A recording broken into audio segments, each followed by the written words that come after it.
Welcome to Abrar electrical world YouTube channel. ये आप हम कई सीरीज़ आप लेक्चर बना चुके हैं और फ्लेक्सिबल एसी ट्रांसमिशन के बारे में मैं आपको बहुत दफ़ा बता चुका हूँ कि बहुत ही इम्पॉर्टेंट एरिया है, बहुत ही न्यू सब्जेक्ट है। टोटल जो ये इनका जो इंस्टॉलेशन शुरू हुआ है वो 1991 से हुआ है, यानी कि अभी 30 साल लगा लें। शुरू के 10 साल निकालें, जब से कॉमन ज़्यादा हुआ तो 20 साल और ही लगा है। और 1995 में यूएसए में पहली दफ़ा लगा था ये।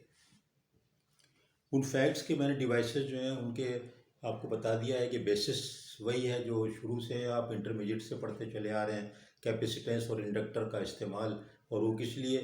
वो इसलिए कि पावर फैक्टर को इम्प्रूव किया जाए, लॉसेस को कम किया जाए, रिएक्टिव पावर को कम किया जाए, रिएक्टिव करंट को कम किया जाए, वोल्टेज को इम्प्रूव किया जाए।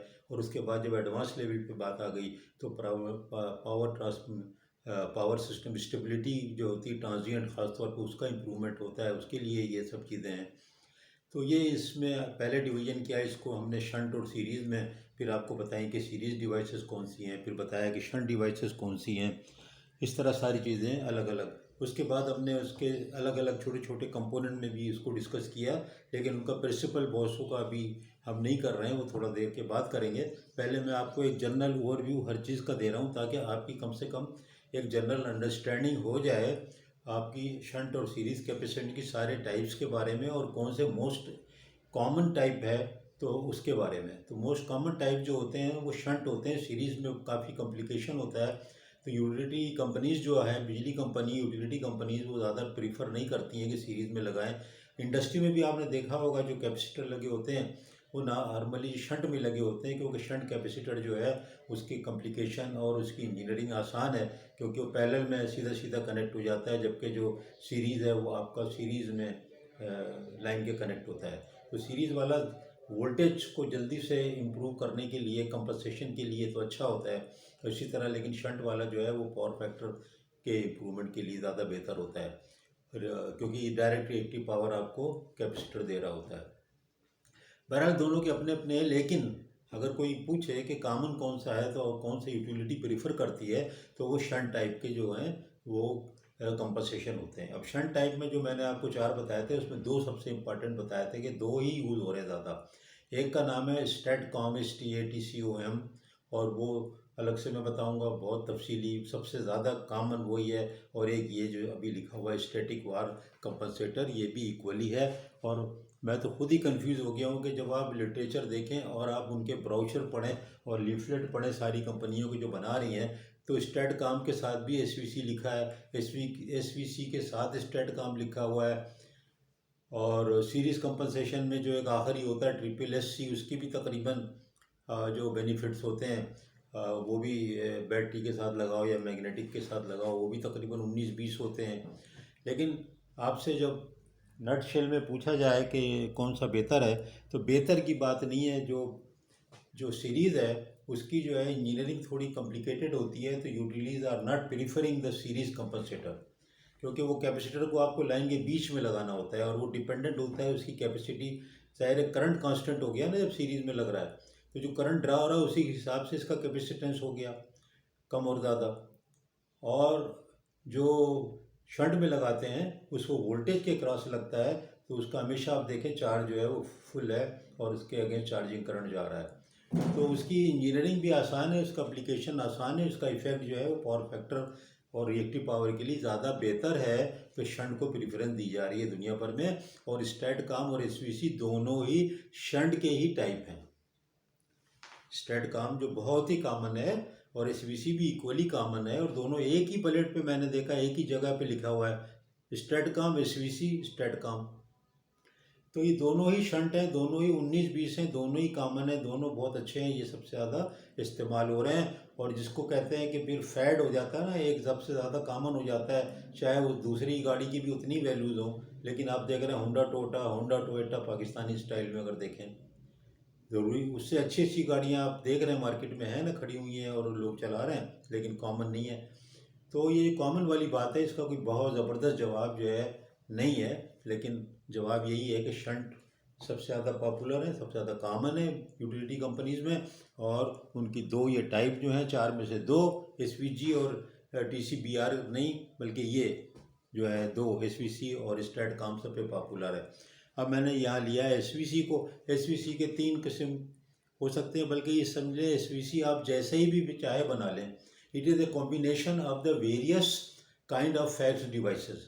वेरियस काइंड का मतलब है, और देखिए जहाँ पर भी ये यहाँ पर शंट वाले होते हैं तो ये जितने भी एस हैं ये स्विच के लिए होते हैं, और कहीं पर वो एस नहीं आ रहा है इसका मतलब ये शंट होते हैं सारे के सारे। तो mechanically switched capacitor, thyristor controlled reactor, thyristor switched capacitor, thyristor controlled reactor, fixed capacitor, thyristor control reactor. तो ये पूरे पूरे नाम याद रखें, इसको देख करके याद हो जाए। फिक्स है, वेरी नहीं हो रहा, देखें कुछ नहीं लगा इसके साथ। यहाँ देखें ये ऑन ऑफ कर रहे हो ना, तो इसका मतलब है कभी आप एक ऑन कर दो, 4 MVR के एक है, 4 MVR का एक है। कैपेसिटी में लिख देता हूँ 4 MVR, और ये भी 4। तो कभी एक ऑन करो कभी 2 ऑन करो, तो ये कंट्रोल हो गया ना। तो ये पुराने ज़माने के हिसाब से या आजकल के ज़माने में भी मैकेनिकल स्विच से भी देखें कंट्रोल तो हो रहा है, लेकिन फास्ट नहीं है, इतना रिस्पॉन्सिव नहीं है, फौरी नहीं है, इमीडिएट नहीं है। और मैकेनिकल स्विच की जो है वो लिमिटेड लाइफ है, 5000 ऑपरेशन के बाद उसकी मेंटेनेंस है। थायरिस्टर स्विच की कोई मेंटेनेंस ही नहीं है, लाखों ऑपरेशन भी हो सकते हैं। तो ये देखें दूसरे वाले में थायरिस्टर स्विच्ड कंट्रोलर, यहाँ पर सॉरी कैपेसिटर है, ये कैपेसिटर लगा हुआ है C। और यहाँ पर मैंने ये जगह कम थी तो मैंने छोड़ दिया था, लेकिन थोड़ा सा आपके लिए बना देता हूँ एक में, बाकी जो खुद ही समझ जाए। जैसे ख़त में होता है थोड़ा लिखे को बहुत समझो, तो ये थोड़ा लिखे को बहुत समझो, थोड़ा बनाए को बहुत समझो। और ये तो सब में ये चीज़ लगी हुई है थायरिस्टर का स्विच। ये C कैपेसिटर है, L इंडक्टर है। अब इसमें क्या है, ये कॉम्बो क्या है कि आपके पास थायरिस्टर स्विच्ड कैपेसिटर लगे। आपको मैंने बताया कि TCC नहीं होता, थायरिस्टर कंट्रोल कैपेसिटर नहीं होता, अलग एक वीडियो लेक्चर वो अपलोड कर दी है। TCR थायरिस्टर कंट्रोल रिएक्टर, और एक हाई पास फिल्टर लगा हुआ था इसमें हार्मोनिक्स वगैरह के लिए। ये अलग अलग एक्सप्लेन करेंगे, फिलहाल बात कर रहे हैं हम SVC पे।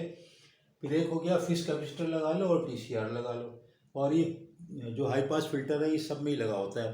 देखिए कॉम्बो हो गया ना। अभी मैं इसके जो चाहे आप कॉम्बो चेंज कर लें, जो चाहे कॉम्बो जिस तरह चाहे कर लें। देखिए ये मैंने 1 2 3 लगा लिए ना, आप यहाँ पे 5 लगा लें, 6 लगा लें ज़रूरत के मुताबिक। यहाँ 2 लगाए ना, आप 3 या 4 लगा लें। यहाँ पर भी 2 लगाए ना, 3 4 लगा लें, ये 2 लगा लें। मतलब इसके अंदर ये बड़ा फ़ायदा है शंट वाले में कि आप जिस तरह चाहें पैरेलल में कनेक्शन करना भी आसान होता है, आप करते जाएँ। और ये सब डिवाइसेस जो है 3 फेस की होती हैं। इनके अंदर जो यहाँ पर एक सोर्स लगा होता है, एनर्जी सोर्स, अपने SVCs और स्ट्रैटकॉम में आप देखेंगे तो 3 फेस के एनर्जी सोर्स लगा होता है। 3 फेज अलग अलग रेड येलो ब्लू कनेक्ट हो जाते हैं। ये तो सिंगल लाइन डायग्राम है, तो एक शो किया हुआ है। रेड पे भी ऐसी सेटअप होगा, वाई पे भी ऐसी सेटअप होगा, और येलो पे भी ऐसे ही सेटअप होगा। ये भी याद रखें सिंगल लाइन डायग्राम है, जैसे कि आप और सिंगल लाइन डायग्राम ग्रिड और ट्रांसमिशन सब स्टेशन की ड्राइंगें पढ़ते हैं, तो इसको ये समझ लें कि ये ऐसे नहीं है कि सिंगल ही फेज होता है।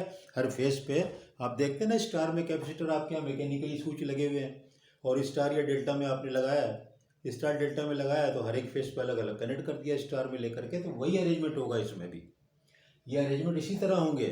TCR और TSC के अरेंजमेंट इसी तरह होंगे, स्टार या डेल्टा में लगा के 3 फेस कनेक्ट हो जाएंगे। ये सिंगल लाइन डायग्राम है, कनेक्शन वही होंगे 3 फेस के, यानी ये 3 फेस सप्लाई देते हैं स्ट्रैटकॉम और SVR वगैरह।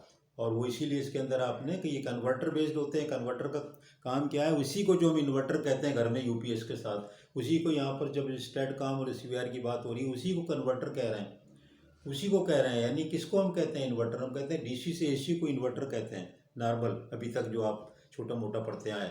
लेकिन यहाँ पर जो है यही DC को AC कर रहे हैं, और उसी को कह रहे हैं कि ये कन्वर्टर है। यानी ये कन्वर्टर है क्या, DC to AC।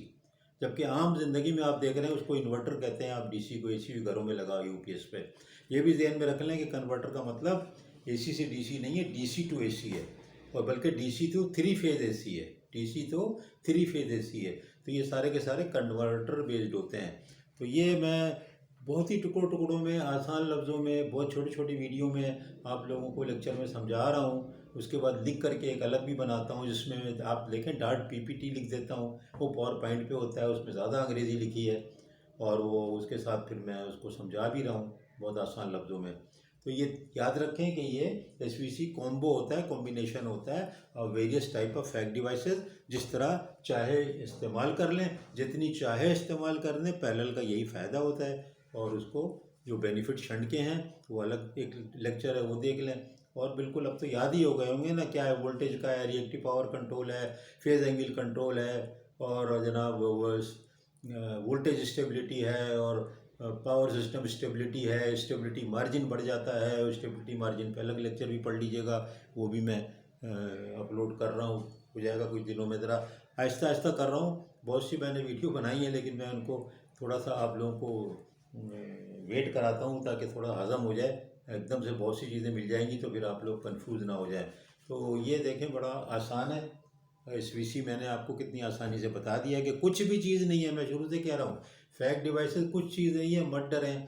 उसको बहुत हवा बनाया हुआ है, जो लोगों को पता है उसको बहुत हवा बना के पेश कर रहे हैं कि पता नहीं क्या मुसीबत है। आप लोग नए इंजीनियर हैं, आपकी ज़्यादा नॉलेज है, आपका ज़्यादा अच्छा नॉलेज बेस है, आपकी पावर इलेक्ट्रॉनिक ज़्यादा स्ट्रॉन्ग है, आप हम लोगों से ज़्यादा इस बात को समझेंगे। मुझे पक्का पता है, मैं स्टूडेंट को जानता हूँ, जब मैं प्रोजेक्ट कराता हूँ 100 150 200 प्रोजेक्ट कराए यूनिवर्सिटीज़ में, तो मुझे ये समझ में आया है कि जो नई जनरेशन जितनी आ रही है वो एक से एक उसमें काबिल बच्चे हैं, एक से एक काबिल बच्चे हैं।